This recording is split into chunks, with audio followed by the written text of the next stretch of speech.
njala muntagiro mukulazibwa wa February Kyagulanyi Center mukono ku video eno oba muje musharingire president wa February Kyagulanyi Center mu video eno musharingire ba lawyer bonna ba Nope ba video eno musharingire buli esimba oba oli muwagizi wa Nope newe sharinge video eno njala muntagire kuno musajja oba itarutandikano kiza Besigye olwaliro njala muntagire sa eita sabalamuzi w'eggwanga Justice Winyi Dolo neri nyerengedo muwa don't be surprised eri nyengene muwa mwita nyina mweri nyeripya nyina mweri nyeripya mugenda deulira ndete eri nyali ya Winyi Dolo pya so njala muntagire Winyi Dolo njala muntagire balo ya NRM bonna n'abafere bayo no mumpe mbiyose tubasira mutano wakalejizi muteke muno bonna mbagala wano so njagala tandika bulungi nnyo ngamba gambe kontagingira abantu juan muntagire Charles Peter Mayiga Kaloli wasanya muntagire tandikano kiza Besigye njala muntagire abantu wano wamanga Museveni kenyini Charles Peter Mayiga Kasibante Moses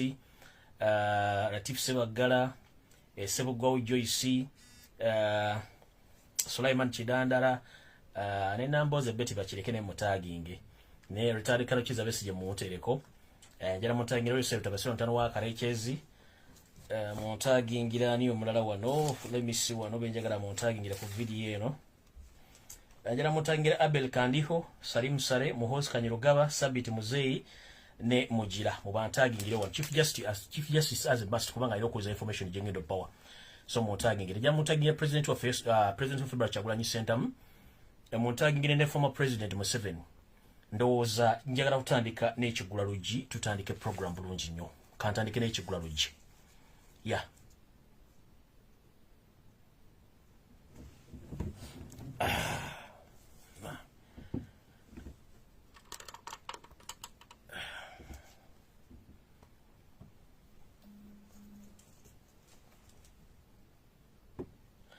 ndoza kantandike n'ekigula lugi ko program ene ya lero tutandike etandike n'ekigula lugi njagala muntagingira abantu bembasabye tuloke tutandike n'ekigula lugi bulungi nnyo tuloke tugende maaso ku kigula lugi kyola lero njala tutandika bwenti nzize mbagamba omusajja gwe tudiringa naye mumpembe Yoseri tibahabulwa tabayisura mtano wa karekezi ebbanga lyonna ye mukulembeze abadde yesiba akakokolo otulozisa nti talaba naye ng'ate ebintu byabikola mu ngeri ey'okubuzaabuza n'okubuzaabuza abantu okutategeera biki byakola kitwalidde n'ebbanga ddene nnyo abamagulu meeru okuzuula ebikola by'omumpembe Yoseri tabasira mutano wa kale wepo naffe bannayuganda okumanya ebikola bituufu eby'omumpembe Yoseri tabasira mutano wa kale byakola mpaka abantu bavudde ne bajja batandika okuwa information kuba tekibadde kyangu mu Uganda okufuna information okujibulya bannayuganda nabo gitegeera kye kigenda maaso mu Uganda mpaka ffe tuze ntubagamba nti kimala tulina obbabulira information ne mulyoke mugitegeere bulungi so no nange kwenyongereza amaanyi agange n'engalabi yange eno okubabulira information eno mwalabye jjo amawulire agali gasaasaanya ku social media nga bakutte baganda baffe Entebbe bawambi ne batwala police nevaayo neyogera ebigambo bitakwatagana ng'empale za former president wa Uganda Yoseri Tabasira mutano wa Karekezi ng'egamba nti abantu be yakutte nti babadde batebereza okuba oba benyigidde embikolwa ebyokusuula ebibaluwa ebitiisatiisa security ya Uganda mu bitundu by'Entebbe nga bibaluwa ebigambibwa nti basudde ebibaluwa mu muli bibaluwa ebigamba nti bagenda kulumba police headquarters ne barracks z'amagye mu bitundu by'Entebbe mujjukire koke mabegana bagamba nti polisi kennyini n'amagye ne Museveni bagenda kukola ebintu bino nga basuula ebibaluwa bino okutiisatiisa bannayuganda nga badde bakola ebibaluwa ebasuula ebyokutemaatema abantu n'ebijambiya byebikola bibimu nadde bagambye nti bagenda kulumba barracks ne polisi mu Uganda yonna bano balose nti abayekera bakola ki bebalumbye eggwanga kumbe Museveni kennyini n'abayaaye be kati ate Bob kennyini beerabira bagamba nti ate abanoopo bwe baakutte bawandiisa epapula bino ne babisuula ku barracks ne babisuula ku polisi nga batiisatiisa okulumba njagala muyiga ekintu kimu Museveni ebintu byabadde akola ebbanga lyonna ono kati bamuyita Museveni ebintu byabadde akola kati ebbanga lyonna babiyita history tebikyatiisa bantu kubanga tumanyi ebikola byabadde akola bino bintu asobola okwekolera ebbaluwa n'agyeddiramu n'agisayininga n'agituusa n'egyeraga n'akomawo kati ebalo byonna bigenda okusuulibwa mu Kampala mu Kono Wakiso nga byekuusa ku kulumba polisi oba okulumba amagye ebibalo byennyini NRM ne gavumenti y'omumpembe Yoseri Tabasira mutwala wa Karekezi nga bakozesa ebitongole by'okwerinda bebasudde ebibaluwa babagenda obisula nga bagala kukwatirako abawagizi ba Nuupu bonna kubanga mission yaabwe nnene nnyo eri emabega y'ekintu kino so buli omulaba nti bazze kukwata bagali mwasudde ebibaluwa mumanye nti gavumenti yekennyini egenda obbakwata ebibaluwa tebaluya biwandiise bo kennyini babiwandiikidde ne babisuula bekiro kitwala omunaku ekyo nkivudde ku ngenze ku kirala. Olunaku lwa jjo ennaku okutandika ne wiiki eno yennyini Endobesu etawasira omutano w'akalizo bamugoba e Somalia era akyasomba amagye ge n'ebyokulwanyisa ebiyingira naye ate mu kkubo erimu saagala babuzeebuze. Museveni okuva lwe twategeera nti abadde adiringa n'ensi endala ezaaba musibira mu bbwa okuli China okuli n'eggwanga era North Korea. Abantu basinga mbalimu nti bintu byatandise dde bintu byatandise kati bintu byatandika dde emyaka nga 10 plus emabega nga Museveni adiringa n'abantu bano olw'ensonga nti abazungu batandika omukolako kunoonyereza mu bintu bye byabadde akola nga bya kiyaye.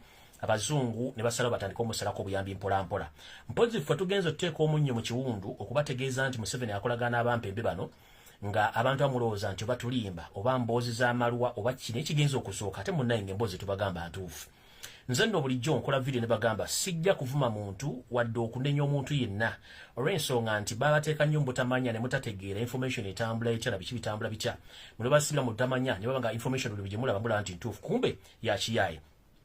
Tujja kunenya nnyo abakulembeze baffe naddala abakiise ba parliament okuba nti badde mu parliament nga nabo bazibe b'amaaso basayininga endalo ze batamanyi basayininga endagaano ze batamanyi okuba nti gavumenti ebadde etuuse okuba nti ekola ebintu bino byonna n'okuteeka Uganda mu katyabaga nga tebamanyi nti omukulembeze gwe balina si munnauganda kwekola obuvuyo buno bwonna.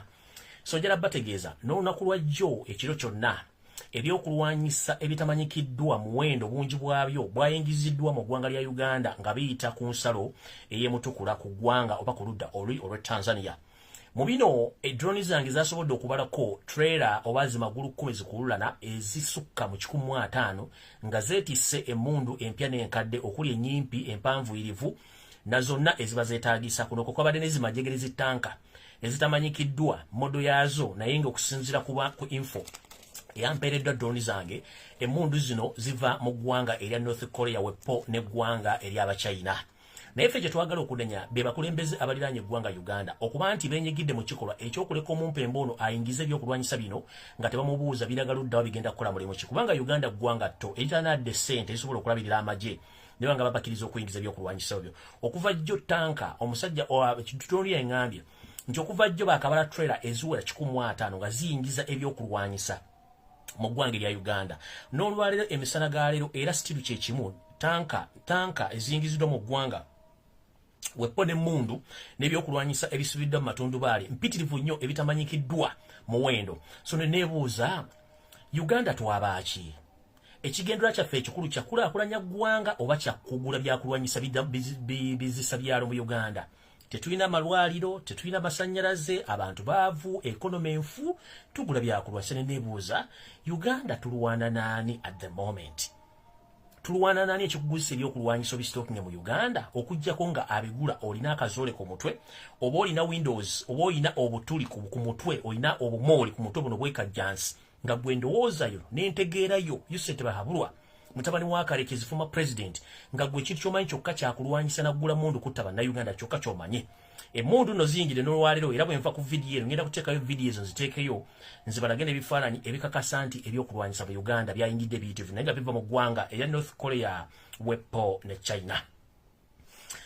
Vidiyo eno yolwaleero njagala gikola naye nga njagala gikwasaganya nga njiweereza bannayuganda mwenna nga sisosoddeemu owagira kibiina kya NOP, owagira kibiina kya NRM, owagira DP, owagira UPC, owagira JEMA oba owagira Uganda Federal Alliance. Tulina ebintu bye tulina okwetegereza mu ggwanga Uganda. Ng'oggyeko okuba nti eggwanga Uganda abasinga obungi mbadde mulabanga ekintu ekiri awo ekyokuzanyisa ggwanga ddambe lyetongodde. Naye nga temumanyi kye bayita economy, temumanyi kye bayita byabufuzi, mulowooza ebyobufuzi genda kulonda n'odda ewaka n'otuula. Ebyobufuzi no bikwatako kumanya ensonga ezigenda maaso mu ggwanga ekiseera kyonna. Bwe mbadde mwesulayo gwe naggamba nga temulowooza nti ensi eyinza okuba nti ejja kutegera kyemukola oba kye bakola. We twogerera kati Uganda eyolekedde okuba nti oba oli wa NRM, oba oli wa DP, oba oli wa UPC, oba oli wa NUP, mwolekedde kye tuyita international ban and sanctions. Politically, economically. Uganda ng'eggwanga nga tebawuddemu tebagenda kusiba Museveni bagenda kusibaani. Twolekedde kye tuyita international political ban, international economical ban. kino tekigenda kutaliza oba wagira NRM owagira NUP oba walonda Museveni watu wamulonda olw'ebikolwa bya gavumenti y'omumpembe Yosete Wasula Mutono wa Karekezi ne bajje ne banne b'emagye bitya kasita wanyigira mu mazina g'enkima nga toli nkima kitegeeza ogenda fuuka naawe enkima era ebizibu bigenda okuva mu mazina ago ogenda bimanya Museveni oba eyaliko omukulembeze w'eggwanga ya Uganda Yosete Wasula Mutono wa Karekezi akyalemedde mu State House nga ndiwulira alina emisango giyazza n'agikweka mpaka tugizudde kigivumbudde okuvumbula mu kumanyi essaawa zino wetwogerera omumpembe ono akolagana n'amawanga agagobebwa mu bukiiko bwonna obutwala ensi yonna kyetuyita UN omuli North Korea n'ensi endala zakolagana nazo kuno toyakomye okutandika okuweesa ebyokulwanyisa ebitakkirizibwa katale k'ensi yonna ebyobulamu bw'abantu kyetuyita nuclear weapons ng'azikola okusinziira ekanakasongola wepo ne ku bizinga egy'essese jjukira ebizinga bino eby'essese bibadde kyakulwanyisa kyamaanyi eri Yosete Mutono wa Karekezi olw'ensonga nti baakolera projects nnyingi nnyo nga tezimanyikiddwa mpaka lwe twazizudde ne batandika ozisaasaanya kino nno kizze programu eno okutandika okuba exposinga zinabo exposinga dda abantu abamuga Lumbuye alabeka propaganda naye propaganda avuddeyo nga mutuufu so buli muntu yenna yanvuma mukama akulabe kubanga weerabisa wekka kino nno kitandise okulabikira ku mitimbagano gy'ensi yonna eminene gamba nga TREC, CNN, BBC ne TV zonna ez'omu Europe zitandise okulaga series zino ez'obuvuyo buno Museveni bwakola ensi yonna kasita ekola ekyokulwanyisa kye bayita nuclear weapon kubanga ekyokulwanyisa ekibirako obutwa obusobola okusaanyawo ensi nga bakubye ekizuka kimu Uganda fena tetusigala so nno Uganda oba Museveni eyeriko omukulembeze w'eggwanga Museveni yenyigidde mu kikolwa ekyokukola ebyokulwanyisa ebyekika kino kize kyeki kino kigenda tuviirako kyetuyita economic sanctions political sanctions whereby nti munnauganda gwali eyo gwalowooza nti walonda Museveni oba walonda NRM tewalonda gavumenti walonda bayeekera walonda bannakyemalira abaaso mu buto bwahitira musooliini okuba nti balina okufuga Uganda ebintu balina ogifugamu nga byebyo njagala obbabikira bannayuganda nti okutandika n'olwaleero tuli mu nkola gye bayita enfuga eyaki mu nfuga gye bayita ey'abasibira mu bbwa nga n'okulonda kugenda kuva officially nga Yosete Wasula Mutono wa Karekezi ne family bafuga Uganda nga bajaagadde oba oyagala oba toyagala bo bagenda otutwala kati ensi zonna zimaze okutegeera ne Museveni alina ebyokulwanyisa ebyobutwa kigenda tuviirako kitya kigenda tuviirako nti economy yaffe egenda kufa to the extent nti inflation oba okunabuka kw'ensimbi kugenda kweyongera kutya nti gwe abadde agula ekikopo ky'amata ng'okigula siringisi 1,500 oba 2,000 otuusa okigula omutwalo gw'ensimbi gwe abadde asuubula katale k'ensi yonna ng'otwala $10 n'okuwamu 3,666 otuusa okukwata emitwalo 5 sinda kindi emitwalo 7 ogule $10 olyoka ogende China okusuubula oba ogende Kenya ekyo mukirinde tutuuse ku stage nti bagenda kugamba ensi zonna ezituliraanye Kenya, Tanzania, obutaddamu okukolagana ggwanga lya Uganda kiba kitegeeza ensalo ezibadde ziyingiza ebyamaguzi okuva e Kenya zigenda kuggalwawo singa sanction zizze I repeat this singa sanction ezo zinaaluma bagenda kuggala border zonna okuyitibwa eya Tanzania eyingiza ebintu bagiggale bajja kuggala Kenya bagiggale nga tekyali kintu kiva mu nsi zonna kuyingira Uganda kitegeeza ki eggwanga eryaffe jjukira liri masekati ga Africa nga batusibirayo batwesibirayo katonda bwatu byatutonda tuli landlocked tuli wakati wensi tetulina mugukiro gwa nnyanja nene kwetuleetera bintu tuli landlocked ennyanja gyetuteeka Victoria kati singa sanction zinaatuuka nga UN ezitaddeko na America ekolagana buli nsi yonna ejja gamba bugambi Kenya nti ye bw'oba okolagana Uganda nawe tugenda kussako sanctions kati tugambye toddamu kukkiriza byamaguzi byonna biva mu Kenya biyingira Uganda awo baggalewo bagambe Tanzania toddamu kukkiriza kintu kyonna kiva ku mwalo Dar es Salaam oba kiva Tanzania nga kiyingira Uganda baggalewo bagambe Rwanda bagambe South Sudan bagamba tusigale nga tuli mu katu wetu wakati nga tulina kye tugenda kukola bajja ku embassy zisinga obungi zigenda kuva mu Uganda zigende mugenda kujjawa visa bagenda kuddira ebyobugagga bya Uganda byonna ebiri mu nsi babiggalire omuli sente enkalu ne golodi wabajaali baziggale kitegeeza ki tugenda mu kattu mutamanyi buli ali yawoza simenzi mu Museveni abero simenzi tugenda mu economic sanctions ne political sanctions whereby nti buli muntu abadde asigadde mu Uganda tunafuluma Uganda tojja kugifuluma ate mujja gibeeramu mubeere mu mbeera embi ng'ogenda ogula omugazi kikwetagisa emitwalo 10 ebya Uganda ogenda ofuna $10 kijja kwetaagisa emitwalo 5 ku nsavu ogenda ofuna $10 singa banatekako sanctions essawa yonna eziri mu kujja nkyali ku kigula logi video tennaba njala Mutangi Robert Kyagulanyi Center musigenda kulwa ku kigula logi njala bayisa mwangu ba kukipayo payo tugende maaso ekita sanctions nga nkimaze genda ku bannayuganda mwenna njagala kubaza bannayuganda abawangalya mu ggwanga erya Bungereza abakoze ekikolwa ekitali kya butiitiizi okuŋŋaanya ebifaananyi bannaffe bonna abatiddwa mu struggle muno ne mbitwala ku embassy ya Uganda ne mbitimbayo mwebali nnyo mubali edda temujjangu okwo buli ekibaddemu big up kati guno gwe mulundi gwe twagala okukola obukuddamu okukola ekintu kino buli muntu yena mu nsi yonna gy'olinga omanyi embassy ya Uganda mukuŋŋaanya ebifaananyi ebyo mbitwale mbiteeke ku embassy za Uganda zonna mubitwale ku UN headquarters mubitwale mutandika okwekalakasa nga mulaga buli kimu Museveni kyakoze okutta abantu massively mukikole kubanga bakikoze Bungereza yabadde example ba trend buli omu njagala kubasaba buli omu tandika okukola ekintu ekyo muddamu okwekalakasa mufune ebifaananyi ebyo byonna mubiprinting out mubisindike ku embassy za Uganda mbiteekewo muyite bannamawulire ba international journalist bakavalinge kibeere nga kigenda viral kubanga tukooye okuba nti tuttibwa ng'ensi temanyi twagala tufe ng'ensi emanyi nti Museveni atuttira mu bintu bye yeeyagaliza nga ye naye nno nkiddamu buli munnayuganda ali eyo akyasagambiza ng'akimezezza okw'omusana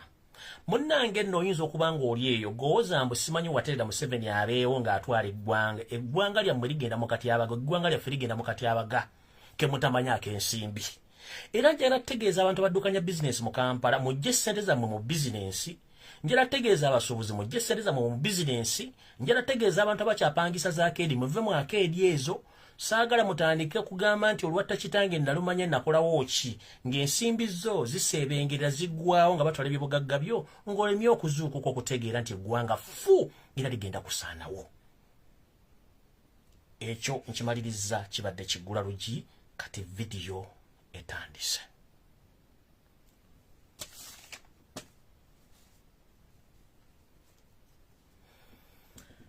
kwata olupapula lw'ekkalaamu nga bwe agengira ano omumpembe winyi yeeyita winyi ddolo eyeeyita chief justice nze ngenda mugamba nti ye chief oba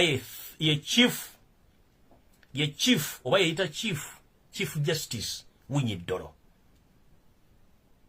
njagamba nti yakulira abalamuzi ababbi mu Uganda era nga amanya ge muwadde olwaleero ye chief justice winyi dot ndi muwadde officially chief justice winyi dot kubanga ensoundinga gya soundingamu ddala kituufu era esoundinga nga dot so olwaleero muwadde linnya chief justice winyi dot ekintu sigenda muyita winyi ngenda muyita winyi dot nkiddamu from today onwards have nicknamed the so-called chief justice of Uganda winyi dot.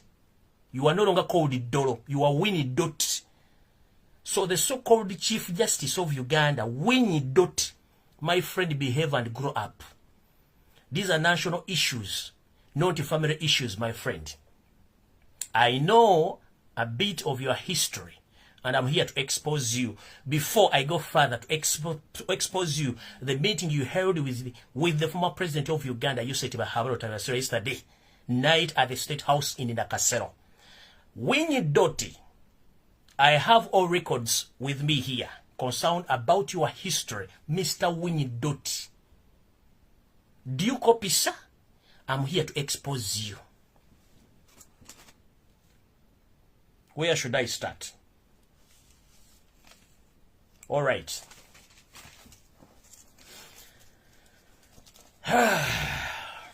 Okay. Mr. Winnie Doty.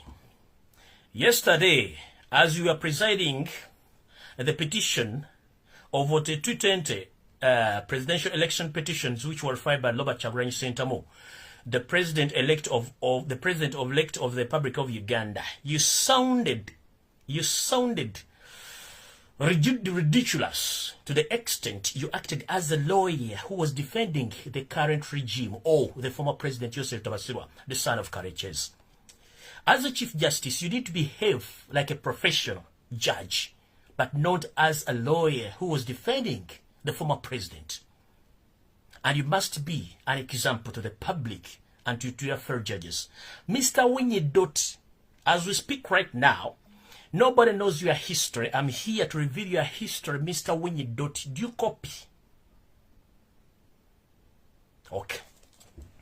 Mr. Winnie Dot, does the world knows during the Obote second, you were among the youth wing of UPC, and during that time you were the guilty president of Uganda People's Congress, that is UPC, in the youth wing.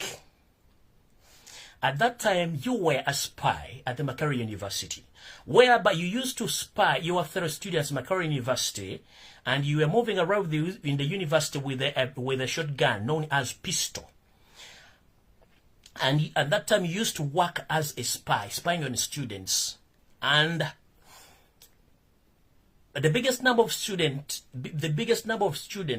during your regime as a leader at Makerere University and in the youth wing of UPC, so many of your colleagues, they were arrested and tortured. Some even, they were killed because you used to spy on them and you give the information to the late Obote's government UPC. That is a record which is there at Makerere University. You were a UPC spy guy at the Makerere University. Abatamanyi byafa bya Winnie Doti ono eyita Chief Justice. Omwami ono mu government y'omumpembe obaka Wenkwe Obote yali owokubiri. Omwami ono eyita Chief Justice Winnie Doti yali mu kibinja eky'abavubuka ekya UPC. Era ono yakuberako nga omukulembeze w'abavubuka ab'ekiwayi kya UPC oba yali guilty president akulembera abayizi ku kutanisa endekolo Makerere. Ono nno bwe yali ng'akyali ngali mu youth wing eya UPC yali mbega.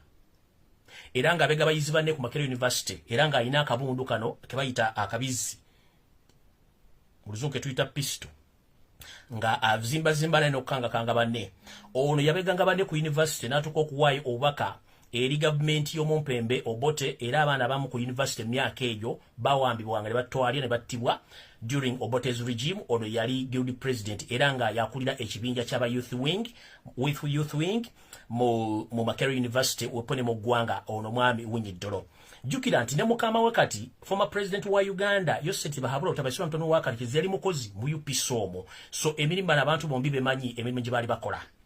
Okwogera ono ebigambo byayogera essaawa zino mubadde mumanyi nti katula kebise nga alina okugyayo kalaze entuufu guno omulimu tatandise gukola leero okwogeranga abatise empafu mu kamwa.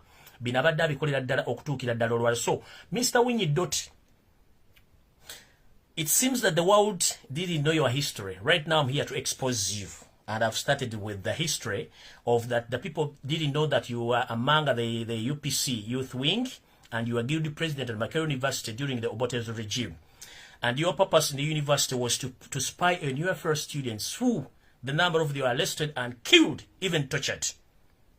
In Sebade Chimanyi? No. So Mr. Winnie Dot, I'm still coming with more information, don't worry. You know, my father used to work in KCCA, that is Kampala City Council, sometime back in 1994. He used to bring a lot of newspapers, that is Mono, Shariat, Musizi, Bokede, and New Vision, and the other newspapers. There was a story in 1994 whereby a certain newspaper published that you were burnt with hot water in the Bogolobi flats. Due to the arrogance you exposed to the public yesterday. You had a wife and you had 2 side dishes. One of your side dish, she was living in Bogolobi flats. She knew that you had Malito status. She tried to settle those issues with you, but arrogantly, as you exposed yourself yesterday, you start to behave like a wild dog. In the process, she invited you at Bogolobi flats where she used to stay. For you didn't know that she's going to burn you. You went to the house. She asked you a lot of questions. That is 1994. About you moving around with other girls.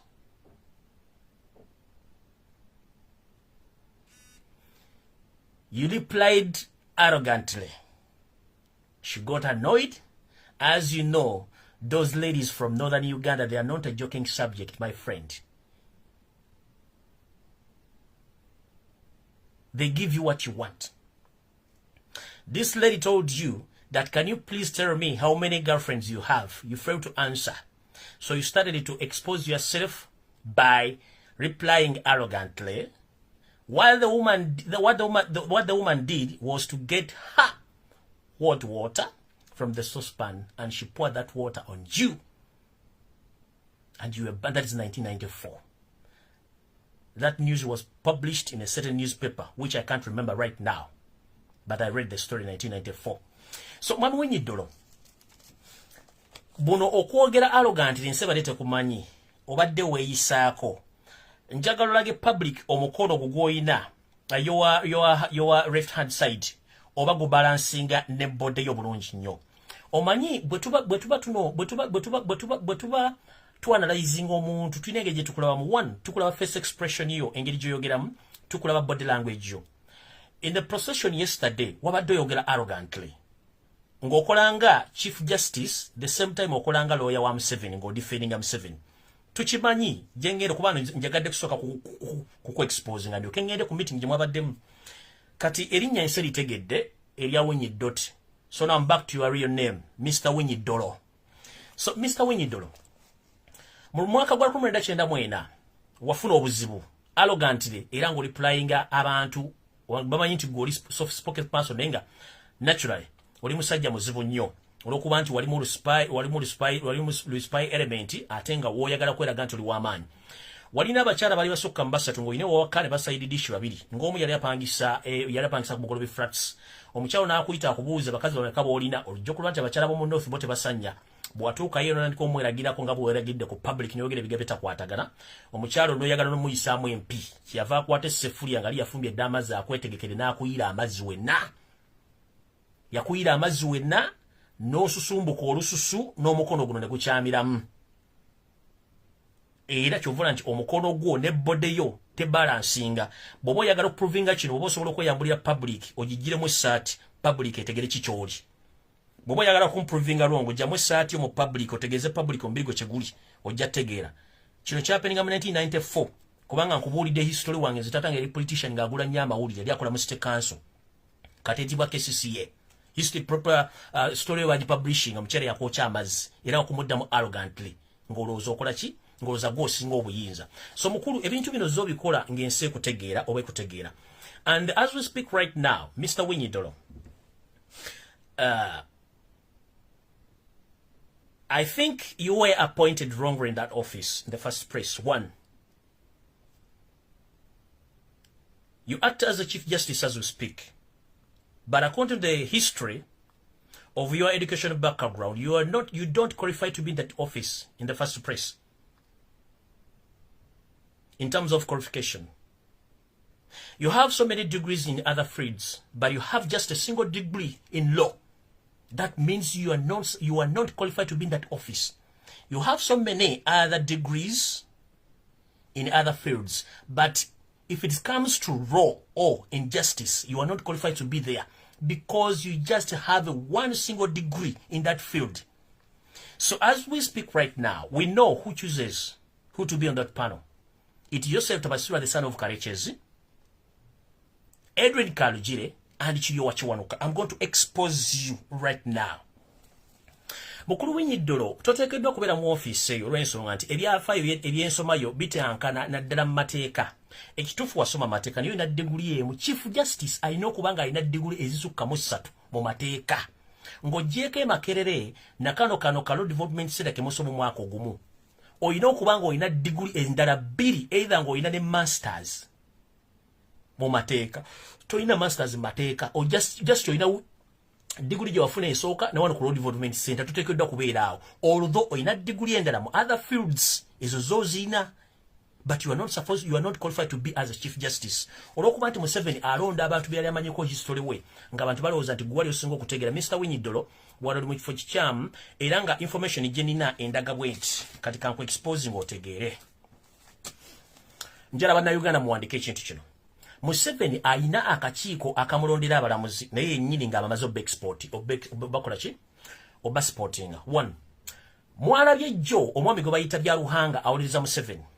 Oyo y'omu ku bantu abatula kakiiko akalonda balooya ne bajjaji batula kakiiko ako. Kuliko omwami omutono gwe bayita Kiryowa Kiwanuka, akasajja akayimise ne kwogera Amerudad Bagasegona ng'amaze okwogera. Oyo omu ku batula kakiiko akalonda balooya mu State House. Kuliko mutabani wa Museveni amuwasiza muwala we amuja ekiwojjolo gwe bayita Edwin Kalugire. Be bantu bana abalonda abalamuzi. Era nga Museveni okulonda Winnie Dolo ne bayaye banne. Museveni yakolagana ne mutabani we Inlosani Inlo gwaita Edwin Kalugire, Kiryowa Kiwanuka, oyo Byaruhanga n'abantu abalala babiri abatula kakiiko akalonda. Oba olina qualification zikutuuzaawo oba tozina, as long as bonati mental capacity yo ne support bo gye baagala okuba nti obakolera emirimu gyabwe ojja qualifyinga bakuleka n'ojja kuno. Kati mukulu Winnie Dolo tukimanyi bulungi nnyo nti omukulu Merodad Begasegona bye yamaze okwogera, omuntu eyayimise yekusisa okwogera yabadde Kiryowa Kiwanuka. Yatula ku commission eronda balooya bajjaji bonna abatula ku bukiiko bufuga Uganda.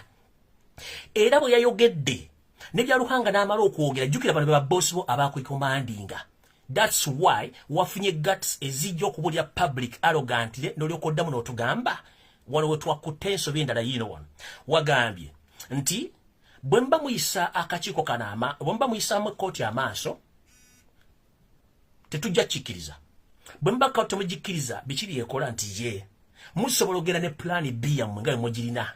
We don't care and we lose nothing. Nja kudde wange nebaka. We know ojja kudde wo baka Mr. Winnie Dolo. But the problem is you were appointed by the same guy Kiryowa Kiwanuka. That slender small man, that one. A typical con man, I know him. You were appointed by Edwin Kalugire. I don't think whether he was there. Even Byaruhanga himself, who was questioning you, or he was asking for this mission of the added affidavit in that petition, he was among the people who appointed you. So, bana babiri abadde bakubuulira be babbosi bo badde bakubuulira. So, we were expecting you to reply in such a way kubanga for last we came here to expose each and every one. So njagala eggwanga litegere nti Kagaya akaso okuyimira Kalubega Segona asiris amaze okutuula wansi ke kaali ku bappointi abalonda Winnie Dolo. Byaruhanga yennyini oyazza okwogera yennyini yali ku appointing committee eronda Winnie Dolo ne banne. Bwe tuddako oli Edwin Kalugire y'omu ku bantu abalonda oyo ne badde bonna banno okubalonda obbaleetaawo. Kiki mwandisuubidde ekyandibadde kiva mu bino ebintu bonna tubamanyi kati nze maze obba-exposinga. Bwe tuvaawo ne tugenda mu maaso nga tugamba tutya, tugenda mu maaso twogere bwe tuti.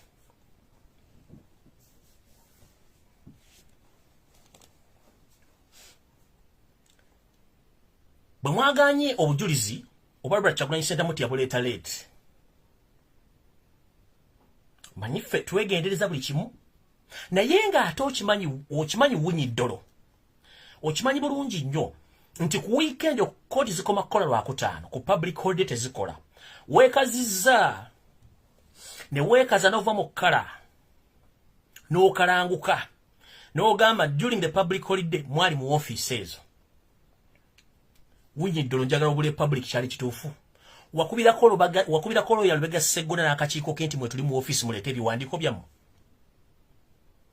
Wabasindikira notification oba letter oba invitation letter nti ku public holiday ku nnaku guno ne guno twakola mujje muleete empapula zino.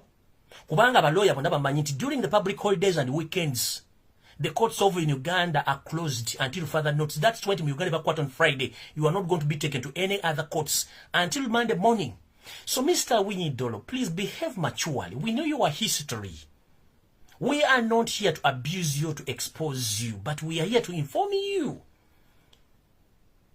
We know you were appointed by Museveni and his son-in-law, including those two guys who were questioning you or were giving you advices. Because they are the boss who appointed you. And Museveni commenced and said, yes, he's the right man. We know that. So Mr. Winnie Dolo, don't fool Ugandans. If you were there in those offices during weekends and public holidays, did you call Lubega Segona or Nope lawyers to bring their affidavits? So right now, today, wawa NRM 10 days okuleta okwewozaako kwawe. 10 days zagwako dda. But today, in the midst of anything, NRM eze nereta okwewozaawo kwayo nga nopu mwagiganyo nereta okwewozaawo kwayo. NRM lise special nnyo oba Museveni ali special nnyo. Lwaki muli meeting omuntu okuleeta obujulizi ate ne mukkiriza omuntu omulala okuleeta obujulizi bwonna nga bufayirinze? That means you are unprofessional. Nga nopu byaleeta obujulizi bwayo nebuteekayo. Ne NRM bye period emu gyali alina okuleeta obujulizi bwayo buteekewo period muggale case mutubule hearing date. But right now, okiriza Museveni okuleeta obujulizi bwa buteekewo obwa nopu wabuganyi. Whom are you fooling? We know. Kati kanko exposing ense kutegere kati video etandise.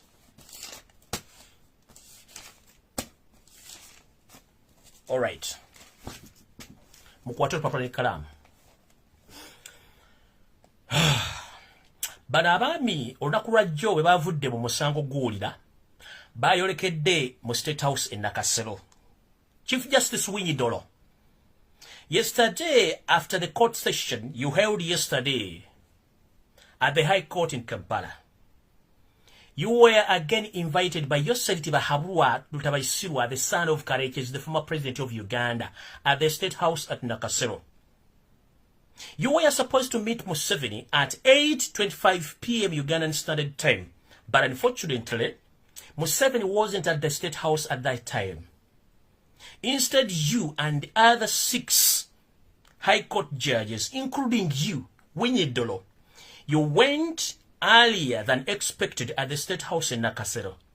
You reached at the State House in Nakasero at 8:25 p.m. Ugandan time.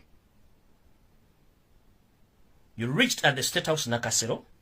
You waited Yoseri Tibahabwa Lutabaisirwa, the son of Karekezi, who was absent at that time because he had other so-called official appointments to fulfill in other areas of Kampala.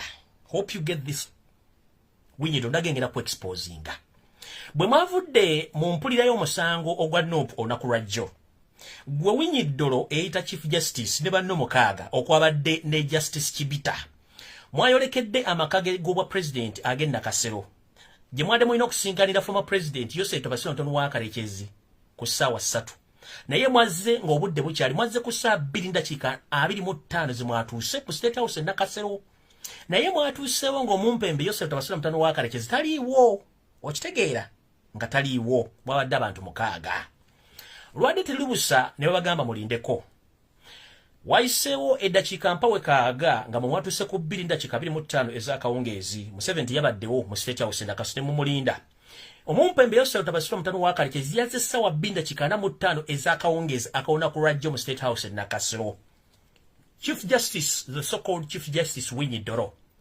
Yesterday, I told you that you were invited by the former president Yoseri Tibahabwa, the son of Karekezi, at the State House in Nakasero. You reached at the State House at 8:25 p.m. Ugandan time, whereby Museveni wasn't around at that time.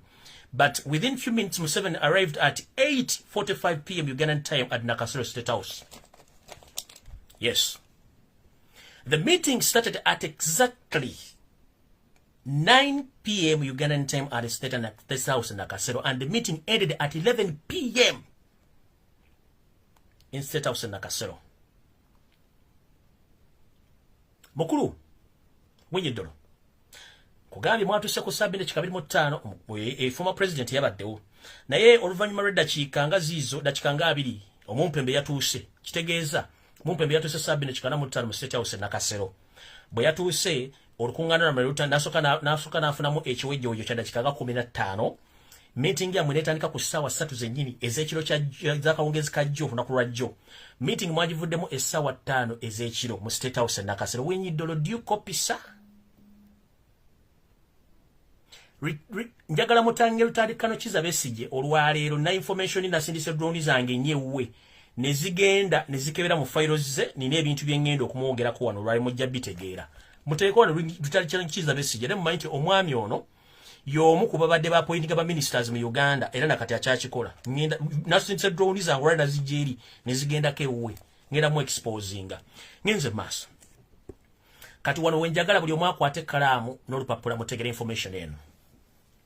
Mu meeting eyatudde wakati wa Chief Justice ne banne omukaaga, mubadde Chief Justice Winyidolo, Judge William Kibita n'abalala, bayogedde Museveni yabagambye bwati yabagambye nabawo obuyinza nembawa n'ensimbi na buli kimu mu musango guno mukikole era mukimalirize kyenneetaaga kiri ekintu kimu kwe kuba nti omusango guno nguwangula nga bwe ngwagala temufa ku public kyegenda kwogera muwulidde nti ye Museveni akimanyi bulungi nnyo nti oba njagala kujjukiza Chief Justice Winnie Dolo.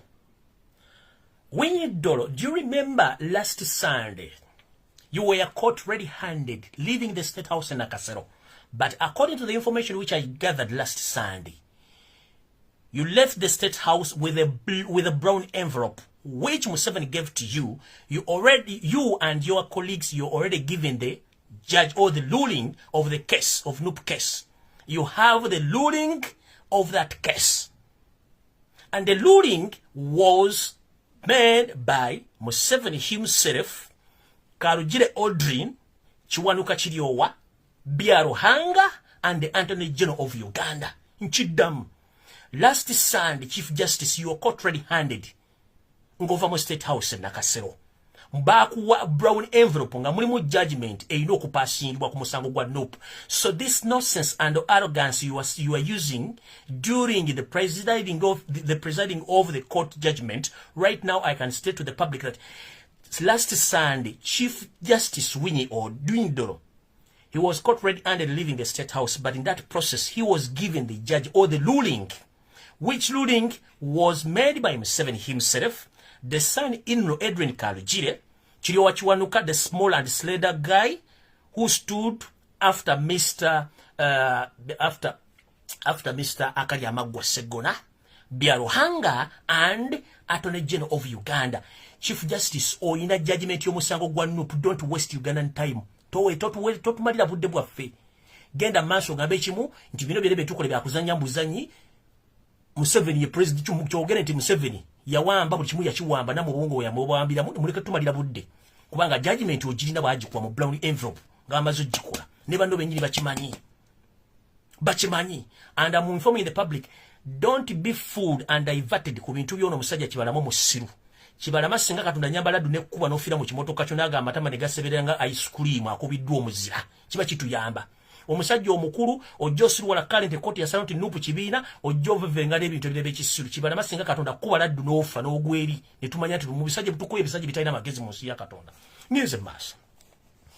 So awambadde nsimbe osimbe kati kujjukiza ono Chief Justice Winnie Dolo nti ku Sunday ewedde mukama wange politely wagenda mu State House, kamera zaffe ennondo zine zikwata bakuwa judgment mu brown envelope. Judge oba ruling gye bakuwa ku musango gwa Noop ogirina. Bino byonna Katemba jangu Wenkwe kuleka gologosi gwe mbuuza Segona okwogera arrogantly weefuddero ya Museveni obesinga ku bintu ebyakuwebwa mu judgment gye mulina tukimanyi bulungi nnyo. Naye mu judgment eno mukulu tukimanyi bulungi nnyo ebikolwa by'ombubulidde eggwanga era babitegedde. Ekisooka bwenga omuntu bakuwa deposit wa kawumbi kalambo kalina akensimbi za Uganda mu cash kwolo lunaku wagenda ne judgment nogenda ne 1 billion Ugandan shillings at that day.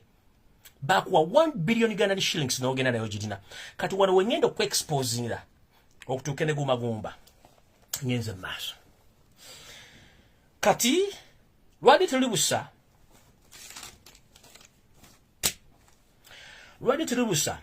ekitongole ekya UN ekikwasaganya amawanga gonna kituyita United Nations Human Rights Commission or United Organization kyakubidde omumpembe Yoseto basira mutano wakalekeze essimu ne kimugamba kimenya amateeka okuddira abantu abambala engoye za bulijjo betuta ba civilian okubavunaanya mu kkooti y'amateeka ekika ky'abajaasi ng'ate tekikkirizibwa mu mateeka era kimenya ssemateeka w'eggwanga n'obulombolombo bw'amateeka gonna mu nsi yonna. Museveni essimu eno lwamuvugidde mu matu n'asala entotto okulaba nti agenda kukyusa ebigenda okuva mu kkooti abizze mu kkooti endala. Ntandise bwenti.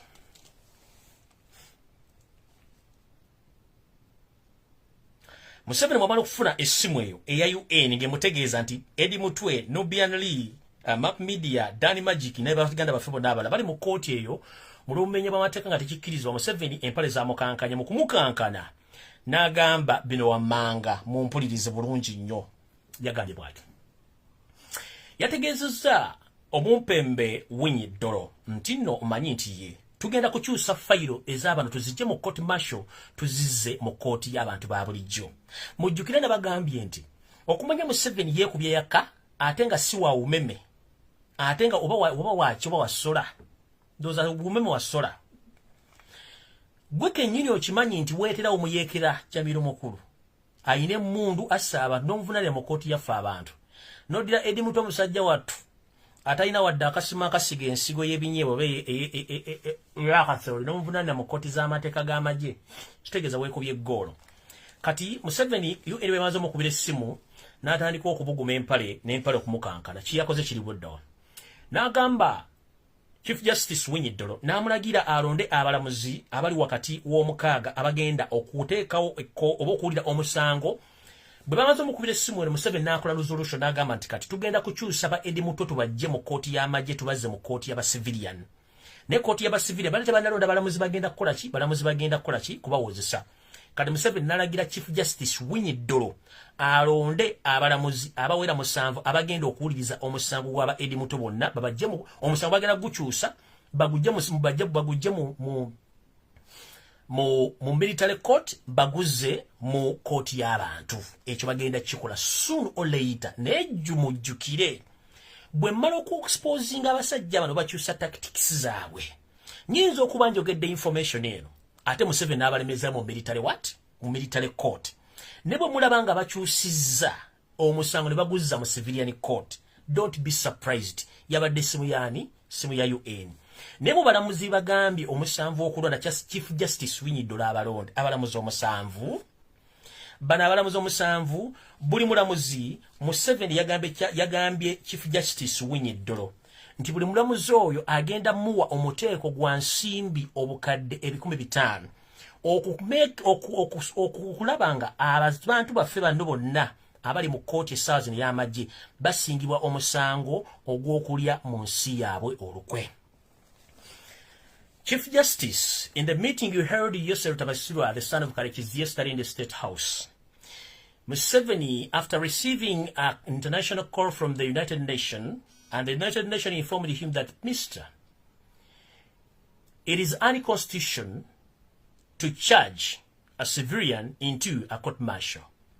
So with immediate effect, he was informed to take all the suspects into the civilian courts, whereby Museveni told Chief Justice Winyiddolo to appoint 7 judges who are going to hear that case against NUP supporters who are currently charged in the military court. But Museveni promised Winyiddolo that he is going to fund all those judges, the 7 appointed judges in those cases. Each judge is going to be awarded with a whopping 500 million Ugandan shillings as a bribe to make sure that all our friends and relatives right now who are in court martial are going to be convicted with a treason case. Mr. Winyiddolo saagala ogambe nti ebintu bino tobiwulira tebambyogera mu Luwarabu oba mu Lujamani. Sibyogera mu Luwarabu, sibyogera mu Lujamani, mbyogera mu lulimi lw'owuliriza Oluganda lw'omanyi obulungi, ndogera mu Oluzungu lw'owulira bulungi. Saagala weebuzebuze nga yeekubya yaka. Ekyo nkimaliriza ngenze maaso. Buli mulamuzi yenda agenda okubeera mu bagenda mu ebikadde 5 obw'ensimbi za Uganda agenda okubeera mu musango guno. Ekyo nkimaze. Era mbajjukiza nti gye bujja katono bonna bagenda kuba bakyusibwa okuzibwa mu kooti eya bulijjo era bateekebwa mu kooti ebyo batandike okuba nti bawozesebwa emisango egyo. Naye wano we wali okulya n'okkomba essowaani tugenze bwe tuti. Abalamuzi bano bagenda okwebukadde 5 buli omu okonvictinga bannaffe bano emisango gino. Waliwo ekirala ekigenda okubeera mu musango guno kiriwo kiti Museveni akimanyirunye nti ayagala abantu bangi nnyo babateeke ku musango guno ogwa treason. Ennamba y'abantu bayagala erinye okulaga international community nti abazibe emisango mu Uganda bangi ng'ate bakibiina kya NUP. Muno ku keesi eno oba bagenda kwongerako abawagizi ba NUP abamu be bateeka mu kooti e Masaka abamu be bagamba nti bacha abamu kooti be yagamba nti file eno ekyabulamu abantu abamu bakyadduse tebandalabirwako kiba kitegeeza bagireka eri open basobola okukwata omuntu bamwongera ku case file eyo na kino babagambye nti baagala kuddamu okuzimba case eno nga bongerako abantu abalala mu file eno mu bantu bagenda okwongerako be baani bagenda kwongerako abamu ku bakulembeze ba NUP bagenda kwongerako abamu ku bagazi ba NUP bagenda kwongerako baganzi baabo abawagizi ba NUP bakandidate ba NUP bagenda kwongerako abenganda abamu ku bantu ba NUP abali mu kkomera essaazi lwe twogerera ngenze mu maaso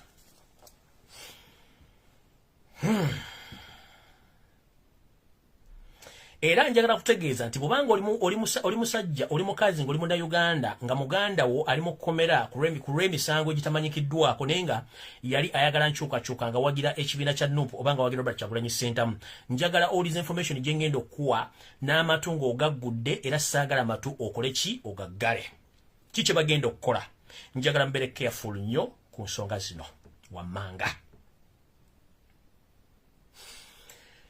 Museveni ng'akozesa bambegabe bategese ebintu bino wammanga bagenda bibakola mumpulirize bulungi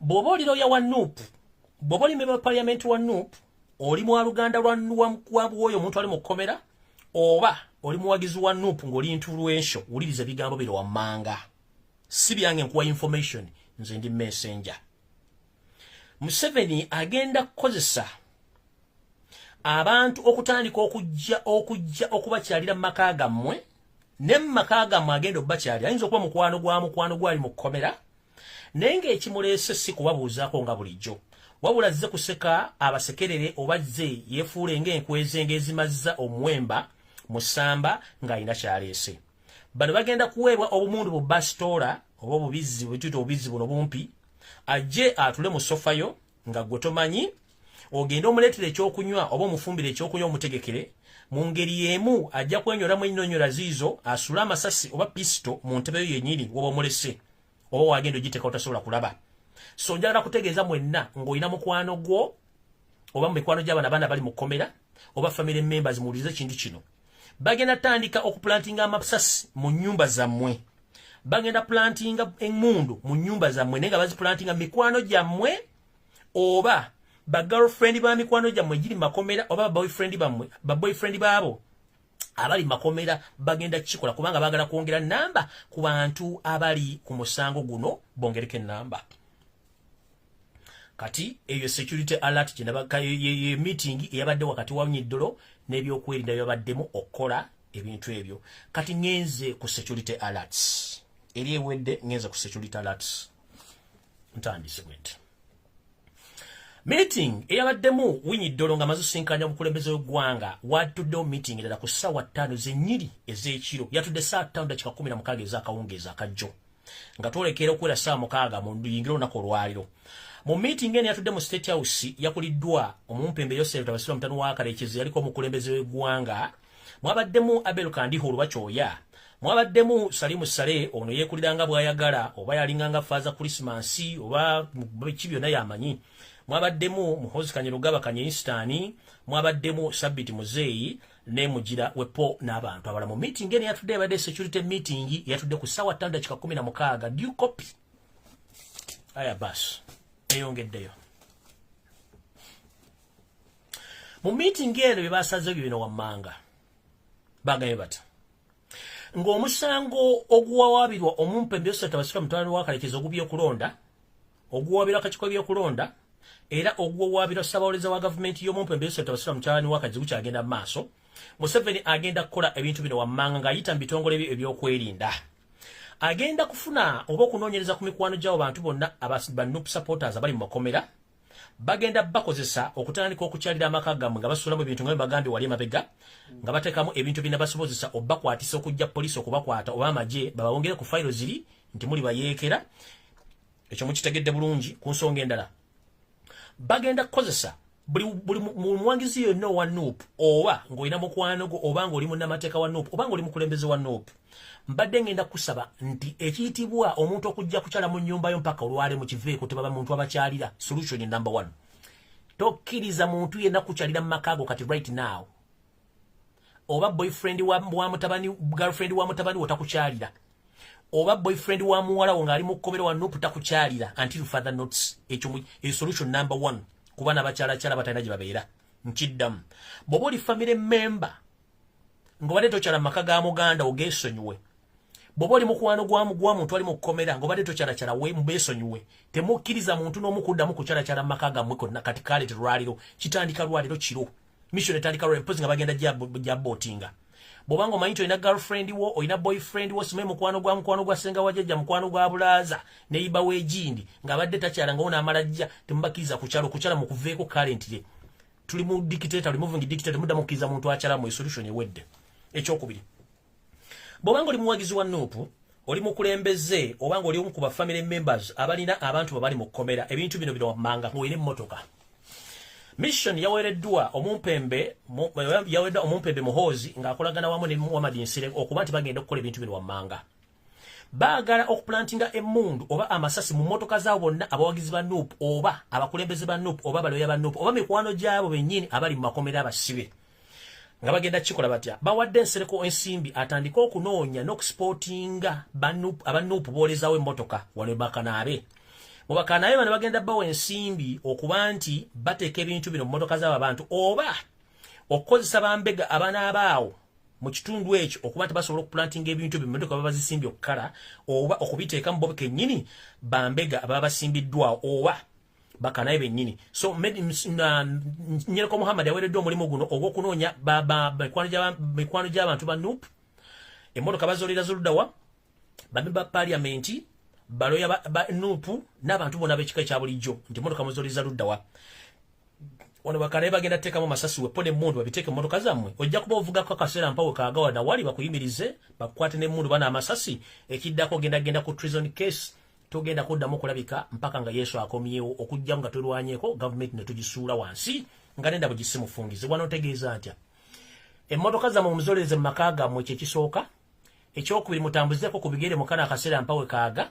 Bwe kiba kikuleme nga ggwe oyagala nnyo vuga emmotoka bagikwoleze ebinaddako nzitombunaananga nkubuulidde ekinaabaawo. Nantabulira Kayemba Ssekabaka Kayemba nantabulira yasabalya mulya bbumba mbabuulidde emmotoka temuddamu zitula ku Bakanaabe. Abaana bwe baboleze emmotoka emikwano mugigobe wammwe temuddamu kuzungira mu mamotoka n'abantu bamuteeka mu motoka tebumanyi. N'ekirala mu mikwano gye mugabako lift nkiddamu mu mikwano gye mugabirako lift okubatwala mu mmotoka bagenda suulamu amasasi. Museveni bw'anaakusanga n'ekisonkole ky'essasi mu mmotoka bagenda kuteekako treason case era ogenda kubeera nga bateekebwa ku case eyo. Nduza mukitegedde bulungi. Omuntu gw'osanga oba wa Nuupu n'akuyimiriza kyali wange ntwalaako n'akuteramu essasi mu mmotoka, ojja kuba ogenze ffe tojja tubula tujja kuba tukutegeezezza ebivudde mazina g'enkima. Ekyo ngenze maaso. Bino byonna Muhoozi abirimu ng'akozesa omumpembe Nyereko Muhammad okunoonya Bakanaabe bagenda okukola omulimu ogwo. Mukitegedde bulungi. Kati ngenze ku baganda baffe mwenna abawala n'abalenzi mwenna bawagira Nuupu. Eno information manyi olumu tebasanyusa naye njagala bagamba buli muntu yenna akyanyumira okunuuna amabeere n'okuwujja ekiwojjolo wandibanga ekiwojjolo kiyinza okuviiramu obuzibu n'okutuusa okutwala ekagamba okutwala mu kkomera n'obeera ebbanga lyo ery'obulamu bwonna. Museveni yayiwa bambega abayitirivu nnyo mu Kampala abali mu kika ky'abakazi abalungi kaalaala. Abamu simanyi mirimu gye bakola mulabako ne ku street akabatunda emiyembe naye nga ffigayo tetendekenda kutunda miyembe nga kwebali. Kino njagala kibagamba kana akakodyo mujja kagwamu n'essaagala mukagwemu kankoogere. Bw'omanyi nti oli muwagizi wa Nuupu ng'oli musajja mufumbo eno ne information gikoledde ebbanga ddene ebalimye okukwata. Bw'omanyi oli muwagizi wa Nuupu oli mukulembeze oli ki ng'oli musajja mufumbo mu kaseera kano sigala ne mukazi wo. Bw'oba oli muwala ng'olina boyfriend wo ng'oli wa Nuupu essaawa zino sigala ne boyfriend wo tozunga. Museveni ateeseteese okweyambisa abawala kaalaala n'abavubuka abagogofu okusikiriza abawala ba Nuupu be baagala okukwata nga bafunye abavubuka bano abalina ensimbi n'obusente obulya muwogo n'obumotoka buno bwe twayitaako buno obumotoka bwe tuyita wende nkufuna bagenda bakozesa babakwate mpaka banaaba baagala. Ekisooka Museveni akimanyi bulungi nti abantu mu Kampala n'abana Uganda mwagala nnyo okuwujja ebiwojjo n'okunona amabeere. Babaleetedde abaana abalina amabeere agalinga emitima gy'engabi. Ojja ddinuunako naye oyinza osigala nga tosigadde kyekimu kubanga mu prosesi y'okununa ebbeere mulungi mwe munaaba ojja kuba oliawo nga tomanyi gwono nabbeere kumbe yazedda ne pistol gwagenze kunaabako nga pistol agitadde dda mu kitanda oba amasasi agatadde mu kitanda mulumu omwe nnyini bakolagane woteri zezo balojeze munaabeera oba olya nga poliisi basazeeko basookera ku lumu eziddako nga bazikubuzaabuza bagukira ku lumuyo nga bakebera mu basanga amasasi wano tosobola kusukkawo baaba nkiddamu kino kigenda kukola mu lojezi ne mu hoteri kino kigenda eri abasajja n'abakazi mwenna abali mu nopu bagenda kukozesa abawala kaalaala n'abavubuka abalungi abalinamu obusente obulya muwogo era mwe abakwanibwa nga mwagala ssente mwolekedde okugenda ekaganga gye bagenda obbaziika oba n'okubasibira nga bagatse ku fayiro eno so njagala kusaba mwenna bannayuganda ng'owagira nuupu oli mukulembeze owagira ebyobufuzi oba oli ki mu kaseera kano ekintu ky'okununa amabeere n'okujja ekiwojjolo kiveeko olw'ensonga tujja kufuna obuzibu abwereere bagenda tandika obbatera mu bintu bimutategeera sinakindi ne mukkirira ezirakumwa nze sijja kubeerayo naye mbagamba ino information njijja ku source nga drone zange zimpa amawulire kubanga emisango Museveni gyayagala batekako treason asiba banuupu nga teri muntu agenda kuddamu okuwulika ku nsi planet Uganda ng'oli mu kkomera mpaka nga fa basigadde bwe tubalwaniridde okubajjayo naye bwe kiba si kyekyo ekiwojjolo bye bye okununa amabeere bye bye bonoonuna ebbere bakutwala it's up to you ekyokubiri mu process y'emu mwegendereze nnyo abatambula ku radio stations mwegendereze nnyo abatambula ku TV stations bagenda batega accident emisana n'ekiro bagenda batega babodaboda abatambulirako n'emizinda gye munyumira okwogererako ojja gwogererako naye gye gunakomya gw'onoogumanya awo nno saagala kusukkawo bagamba tebababulira owaboobwe ng'omwana w'omunaku amatookola ki okunkumula ngenze mu maaso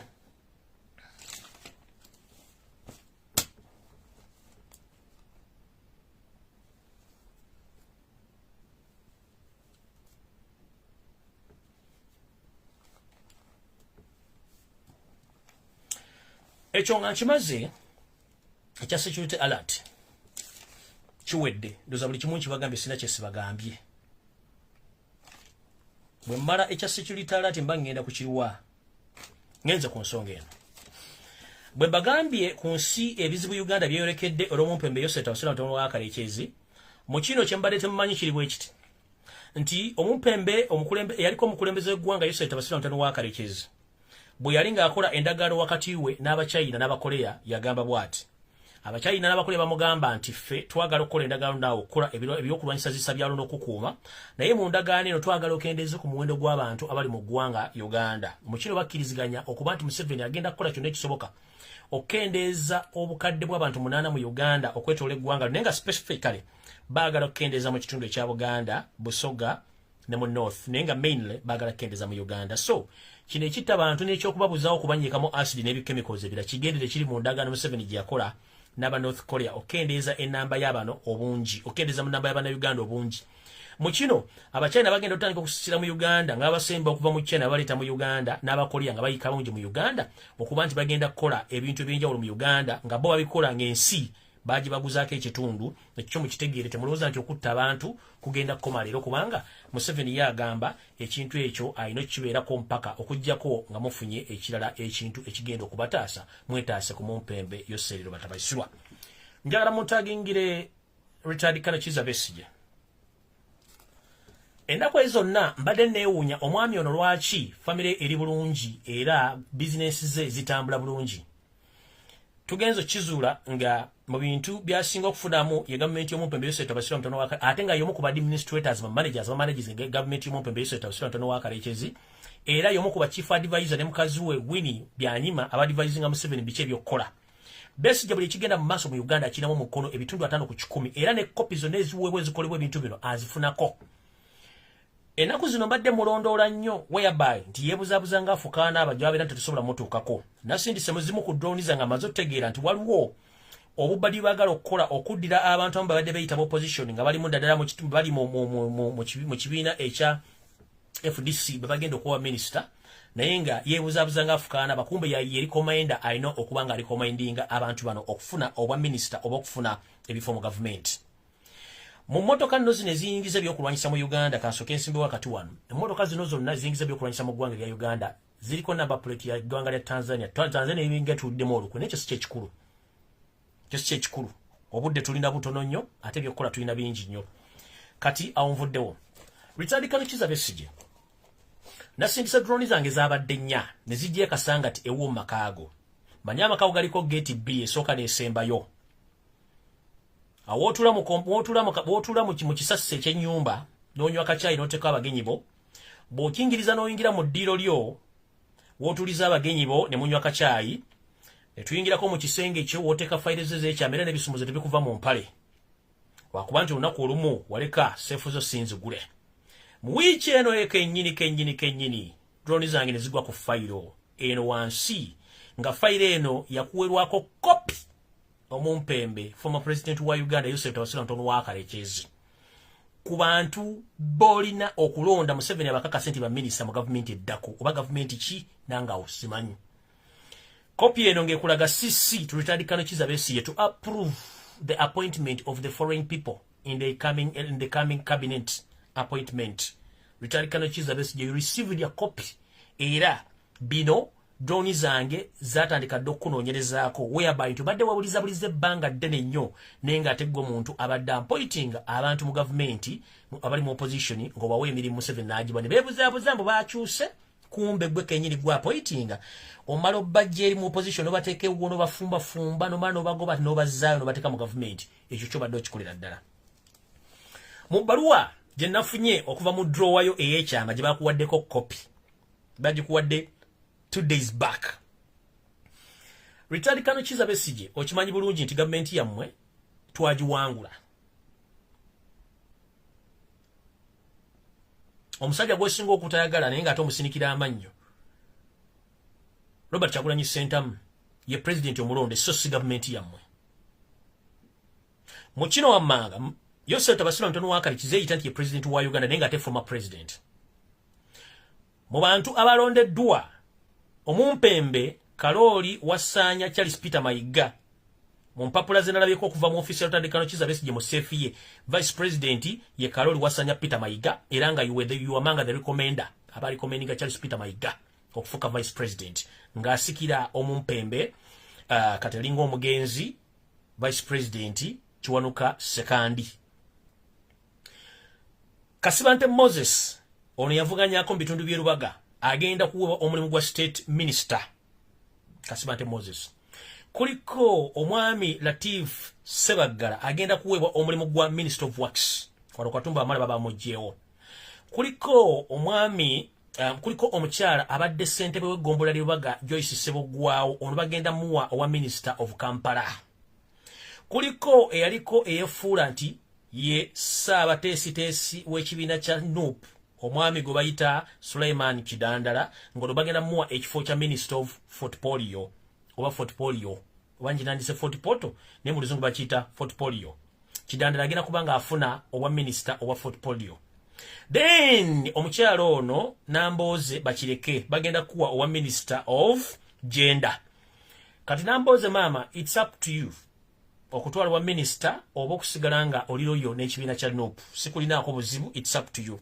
But mu appointment nzendabeko sisi copy zenafunye okuva mu maka ga Richard Kanokiza Besigye nga drone zange zikyaddeyoko kuba nategedde nti ono omwami omu ku balonda abantu abava mu opposition alinnya lyo nalirabyemu era dimensioninzi ate seetonda nkimanyi gana amanya gayinza okukyusibwa ne bataba bwa minister nga maze obbe exposinga.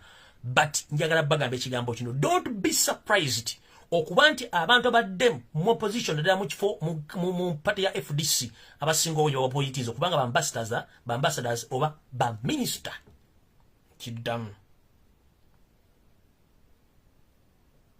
Nkiddamu tembera surprised nga abantu abadde ba MP bamulooza nti opposition bafunye bwa minister oba nga bafunye bwa ambassador. Tembera surprised.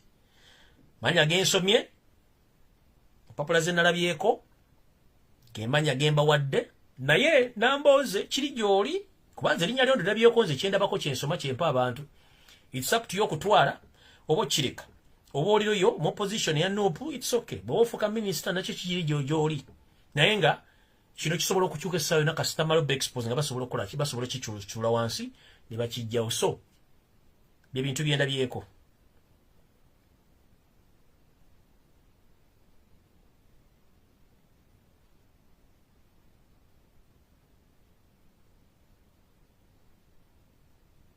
Mukitegede bulungi. So ndowooza bimuwulidde saagala bibawaze matu.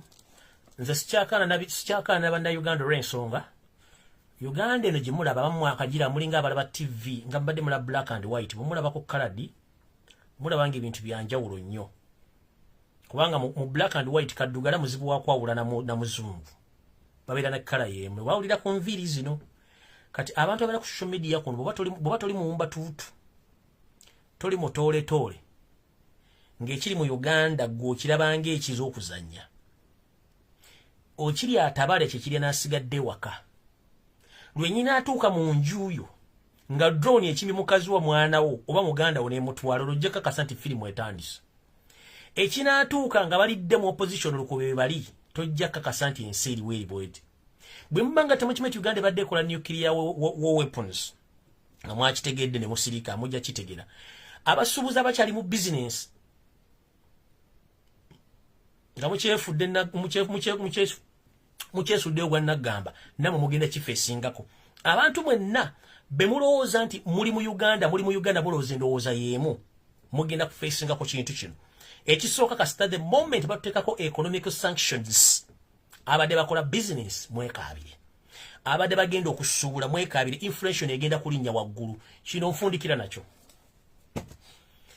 economy ya Uganda already mfu whereby nti tugenda mu system enzibu ennyo nti kasita munaatandika okulanga bannayuganda temukyasobola kwetuusako bintu bya bulamu bwa bulijjo mumanyi abalula esiridde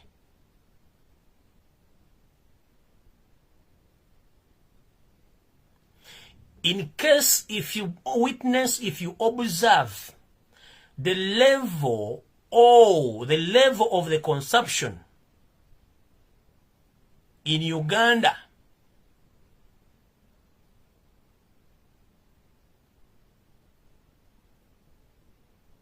is slowing on the very high speed sagala mukabe kyetuyita the level of consumption nti abantu abakozesa ebintu byolina okugula ku dduuka nga tokyasobola kugula kintu kino ng'ennamba egendekira abadde agula suka tokyasobola mugula abadde agula sabuni tokyasobola mugula abadde agula buto tokyasobola mugula abadde alinya taxi tokyasobola gigula tokyasobola girinya abadde alinya boda tokyasobola girinya abadde asasula school fees tokyasobola musasula abadde agula yaka tokyasobola mugula abadde agula subscription wa TV tosobola mugula nga tokyasobola kukola bintu ebimanyi nti eyalula ejja kuba esiridde ekyo kyo mukimanyi ate mu ekyo bwe kinaba wekiringa enkozesa y'ebintu mu Uganda ekendedde nga abantu bakyalina ssente emiwendo gy'ebintu ate gyo gigenda kulinnya oba muntegedde bulungi nti kyetuyita enkozesa y'ebintu egenda kukka mu Uganda olw'obwavu ate ebintu kennyini emiwendo gyabyo girinnye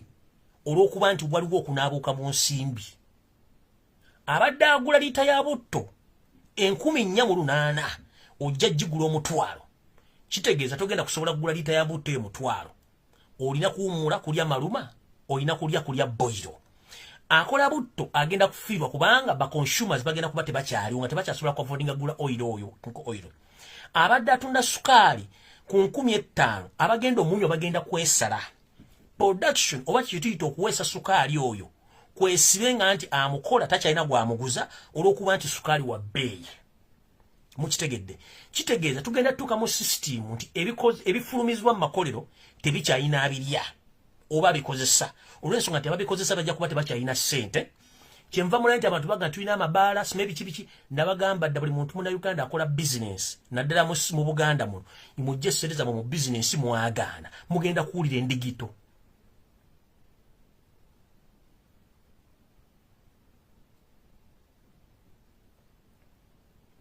emiwendo gy'ebintu gigenda kulinnya naye abakozesa ebintu bagenda kwesala okuba nti bagenda kuba tebalina ssente kati obanga obadde onywa kiro ya sukaali ne famire yo ewiiki ojja kuba tokyasobola kugula kiro ya sukaali omuveeko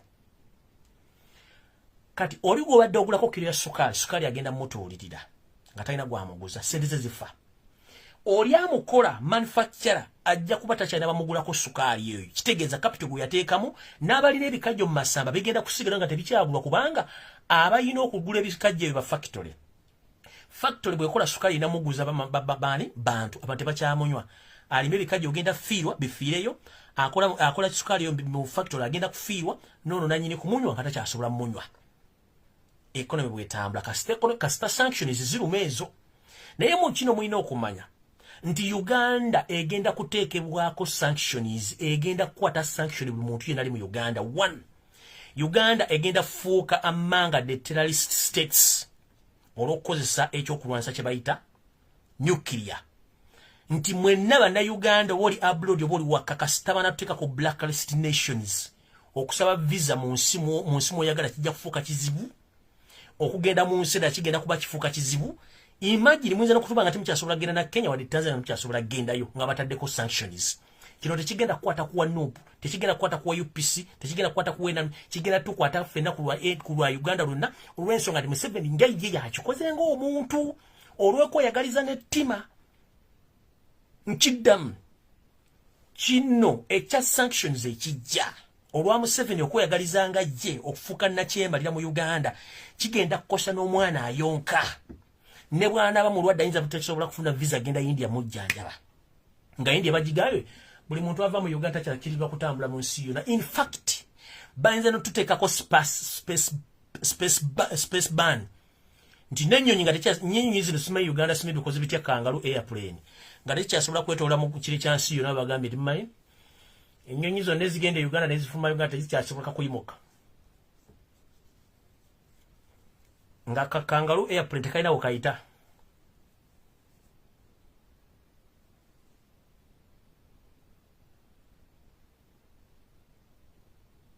Kitegera ekyo tuyita sanctions. Abatamanyi sanctions muizo zuulyange ez'okuzanya. Naye bino Museveni byakoze biyinza okubaleeteramu n'okufiirwa lumu nga tetwawuddemu nti onawagira kibiina kyo onawagira kibiina kyo nowa kibiina ki. Ebinaava mu yebiraka nze naawe mujja bbira baweetulagaawo. Nze nja kuba wendi nga mbabuulira era nga mbalaba. Nze nja kubawo nga mula buli kimu ekigenda mu maaso. Ekyomusango mbabuulire kiki ekirimu.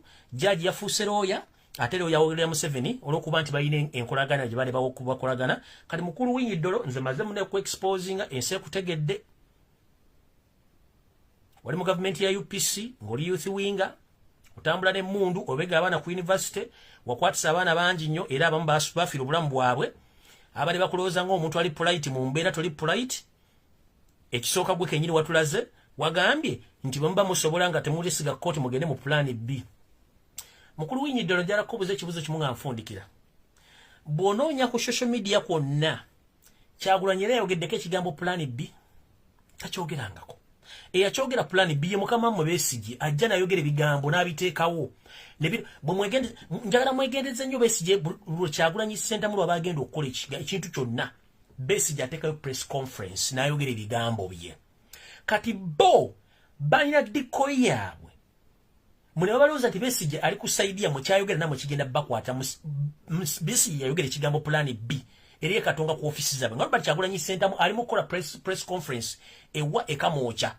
Kati bano bagamba nti plan B bagibuuza Kyagulanyi Ssentamu ng'ate mukama waabwe Besigye yajogera. Kitegeeza Besigye mukozi w'abali era ebigambo byonna byayogera bina well calculated and well versed and searched on. Mukulu Winyiddolo njagala olete video mu bintu byagambye Joe arrogant n'ogamba Kyagulanyi Ssentamu batayisiga kooti agende ne plan B. That means you are sent to argue like a fool. At your age, don't act like a fool. Search on the internet, whereby Robert Kyagulanyi Ssentamu say that if the court doesn't judge well in his favor, he's going to use plan B. It was Richard Kanochiza Besigye who said so. Hope you get me right. Lastly, when Robert Kyagulanyi Ssentamu was addressing his colleagues at his home in Magere, the same gentleman, Richard Kanochiza Besigye, said, no, the Reverend Kyagulanyi Ssentamu was meeting the European envoys at his home or at his residence in Magere or at Magere. Richard Kanochiza Besigye waked up early in the morning. He went to Katonga at his offices. He addressed the nation. He said, or he told the public that Robert Kyagulanyi Ssentamu is wasting time with his visitors, the so-called European Union, that the whites are hypocrites. Today they spoke with you, another time they spoke with someone else, so they know they don't have anywhere they're going to take you. which njara kubuuza retired Kano Kizza Besigye ne your mafias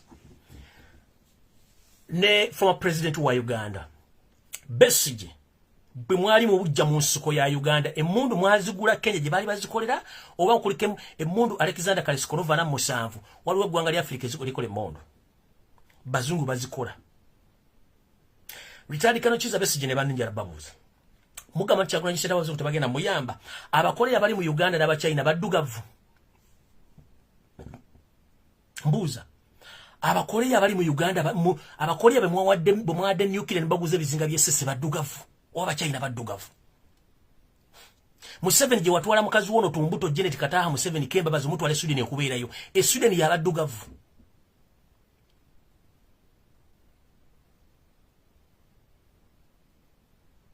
mugenda okuwola sente nkyane eggulu sente muze wola baddugavu bannammwe oba muddugavu yazikuwa mbale nga ati muzungu esaazi nomusaba vaccine nsi ki mu Africa yakoze vaccine egirina era muzungu yalina vaccine on this planet Earth you can't do anything without the whites. I'm repeating it again. On this planet Earth, nothing the black man can do without a white man. It is impossible. Because sometimes we lack knowledge. 2, we lack capital. 3, we hate each other. Assume 7, you hate Ugandans. So how dare you, retired Kano Kizza Besigye, you come publicly and say that Robert Kyagulanyi Ssentamu, he had invited the European Unions, but those people are hypocrites, they're not going to help him, instead of using Plan B. Who told you that we have Plan B, Mr. Behave?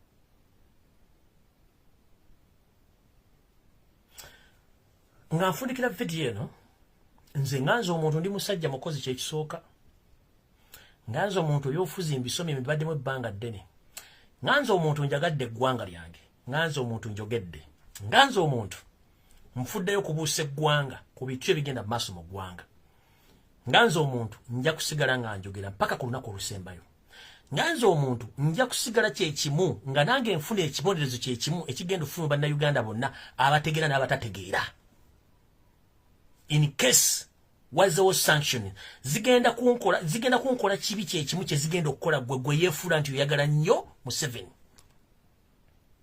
kubanga empapula zenna zonna za Uganda nawe empapula zoyina za Uganda bajjagera mu baga nti America egambye nti buli nsi nekolagana ne Uganda nga America ekolagana nayo you are in for it temuddamu okolagana Museveni kitegeeza nawe ogenda fiirwa European elegeraga nti buli muntu yena akolagana ne Uganda okolagana naye for your own risk nawe ogenda fiirwa kandi era bagamba gwali yavuma Lumbuye gwali yavuma Kyagulanyi gwali yavuma ani soka werowoozeemu buzibu ki Museveni bwakutaddemu nze ndi wokubuusa nze ne bwonvuma well and good ndi immune ne bwonvuma sina kye ngenda kugamba you have a right okunvuma but in return you are going to face more consequences because you don't know. I know, and it will not pain me than you doesn't know. Let me repeat this again. Sanctions or whatever the outcomes of the judgment or the sanctions which are going to be imposed on Uganda as a country are going to be more painful, most especially those ones who pretend that they love NRM and they love the current government than I myself, because for me, I know. Ngenda kuyingira ekintu kino bulumi ngenda buyingira nga mu mind nabulaba bujja negwe atabula banga bujja ovuma Lumbuye ovuma Kyagulanyi ovuma omuntu wa Nup ovuma omuntu akubulira amazima ogenda kulumwa nnyo nga goba kyayidde mu stensi ninga waze n'akamuliko omwana agamba mune sigenda kujja tatange yafudde waguza akamuli osasudde ezaaloogi buline wapangisiza ne hoteli mwana agamba mune sigenda kujja tatange yafudde ojja kulumwa nnyo nga gobachayidde mu station ku radio Uganda wali no gobachayidde ku goli kabozi ko bbiri wali ng'okkirira lino ligenda lidira wandege lino ligenda Kampala lino likirira wansi ndakasiro mukate bakukyayiddeawo ogenda kulumwa nnyo olw'obutategeera bwo nze sigenda kulumwa kubanga nkimanyi ki ekijja sigenda kulumwa era ngenda kiyingiramu nga nkimanyi nkiddamu nze sigenda kulumwa nnyo kubanga mmanyi ebijja byonna mbimanyi neggwe embuzi eyabitanga nakabege gwe batwala ku muddo okulya noza bigenda kuluma nnyo kuba bagenda kusiba embuzi etamanyi na muddo kikaki gwegenda kulya ogenda kubanga omusajja gwe bakyayidde ku station wali kabozi ku bbiri ng'olina akamuliko wasasudde loogi omuwala gamba enfiriga taata wange naye ng'omuwala akulidde obukadde nga 2 wamuwa n'emmotoka ogenda kulumwa nnyo nze sigenda kulumwa kubanga kyembagamba nkimanyi ekigenda okujja continue abuse Robert Kyagulanyi Ssentamu continue abusing Nope continue abusing Lumbuye but at the end of the day you are going to face more consequences than I who knows exactly what is coming.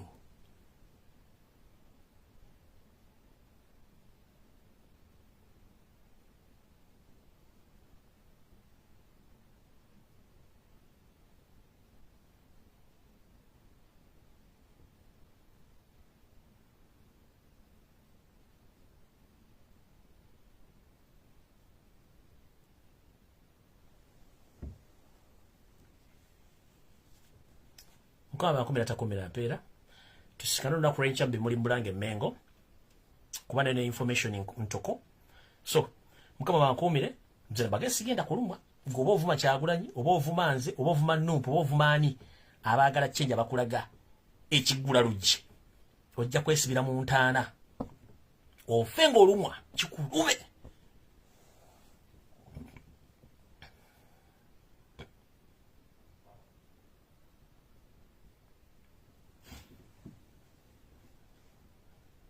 kijja kuluma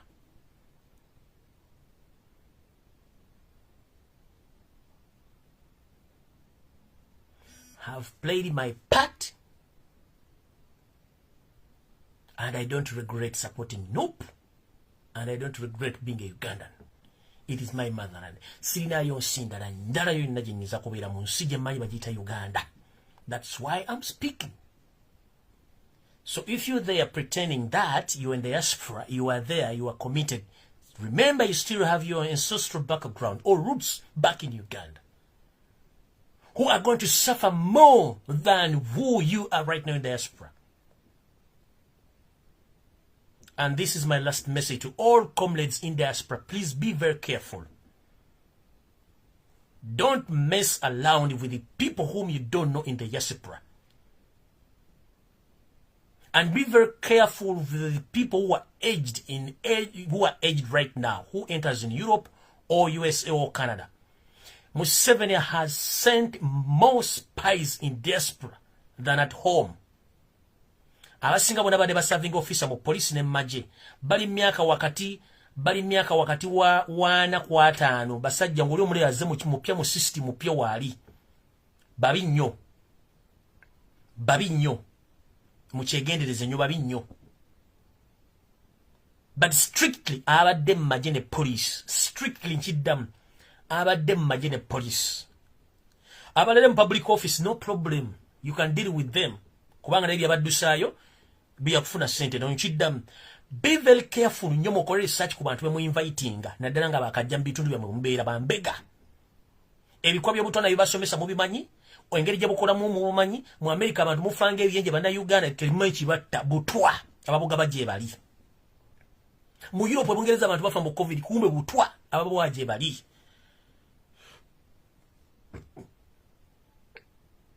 ekitegera so mbere nnyo munonyereze ku bantu bomu era bomu associating nabo naddala abaliko mu maje ne police those two organs police na maje public service bali akola ruda no problem you can deal with them kubana baddukayo kubanga ozabali bafuna settlement on average abantu bakola mu public offices normally nga bafuna vouchers bafuna mitwalo 5 mitwalo 8 milioni 2 on average bwajja mu diaspora nafuna milioni 5 milioni 10 kiba kimuyambe ne bana abazze specifically balina mission zaabwe kuba obuto bajja buwawa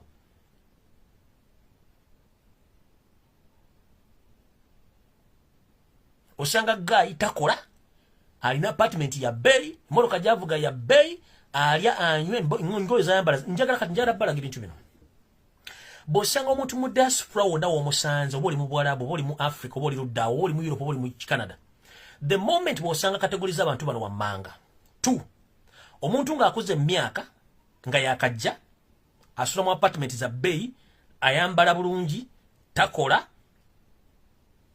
yebu eva buli mukola abeerawo ayagala nnyo okumanya address zammwe mubeera ayagala nnyo okwasociatinga nammwe oyo mbega kabeere muvubuka ate mumanyi figa zaabwe tezibula wano akusosokereza nnyo okumanya emboozi okyafa ku ggwanga lyo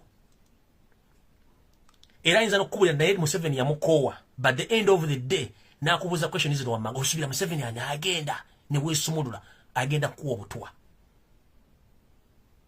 mumanyi kyabatwala mukitegeere bulungi nnyo abantu buulire nga namusi mikwano gyammwe njagadde obbawako brief kino kigendere basisita baffe ne babrother baffe abali mu diaspora mwegendereze nnyo abantu abatakola nga tayambala bay ayambala masuuti takola asula mu apartment ya bay motoka bavuga za bay baagala nnyo okubeera ku mukolo gwe babeera baagala nnyo okumanya addresses zammwe biki akubuuza politics akubuuza ebintu bya politics akubuuza ebya business ki ekitambula wano tafayo ku byampapula takubuuza nti azira okujja nakusaba asayiramu naye nga yayina ekigindwa kikirala nnyo bangi nnyo mu Europe bangi nnyo mu America bangi nnyo Canada so mbere ne bana public officials abadduka mu Uganda no tebalina buzibu kubanga abajja kunoonya muwogo era afune mutwalo kinana milioni 2 ezo si sente ng'asobola zifuna mu wiki mu America naye omuntu atakola nga alina sente wasula wa bay alina simu za bay naye nga takola jukira mu Europe tusasula bills tusasula nyumba tusasula transport buli kimu ate tukolera ku ssaawa nti buli ssaawa yito batokola naye ng'oli olunaku n'alumalako wiki n'agimalako omwezi n'agumalako ng'ali awo tena muli mutalola kasasiro tajjanjaba bakadde takutalabirira bakadde tagenda kola mu factory talina kyakola naye nga ye ali awo tava mu nju alina apartment ya mubegendereze nnyo bonnange nepumuze engalabi yange tusinkana enkyambulange emmengo mukama bankumi natakumira mpeera kubanga mukimanyi bulungi ababeera mu diaspora ekintu kye tuyita rent number 1 enemy of life 2 bills second enemy of life 3 transport 4 papers ebintu bina but you find someone he doesn't care about where he sleeps aina nyumba nungi bills he doesn't care or she doesn't care about bills caring about transport he doesn't care about his papers or her papers ta caring question mark